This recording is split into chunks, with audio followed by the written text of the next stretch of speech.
So haven't taken a good look at the run of sprint legend Usain Bolt at the Diamond League meet in Ostrava today? I don't know. But let me put it this way. Between now and the World Championships in August, the big man will have to put in a whole heap of work on that training ground. And I'm saying him going to lose in London. Once bitten, twice shy. But looking at Bolt relative to the rest of the contenders, Johan Blake and Andre de Grasse, and even Gatlin. yes, Gatlin.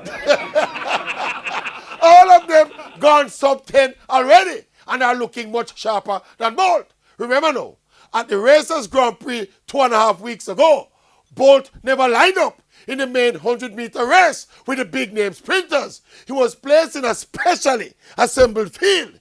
That, to my mind, is an admission that Bolt is behind in his preparation and was not ready to meet the big boys. Well, he's going to have to put in a Herculean month of work, similar to what happened in 2015 when he was way off the pace and some people were predicting that Justin Gatlin would beat him.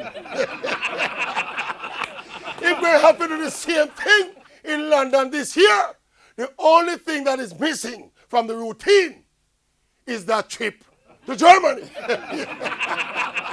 to see the German doctor.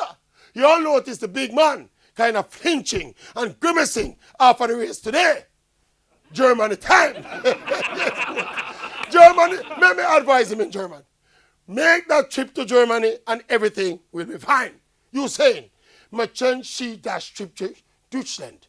Es geht den Deutsch. Yeah, Trip to Deutschland. Deutschland.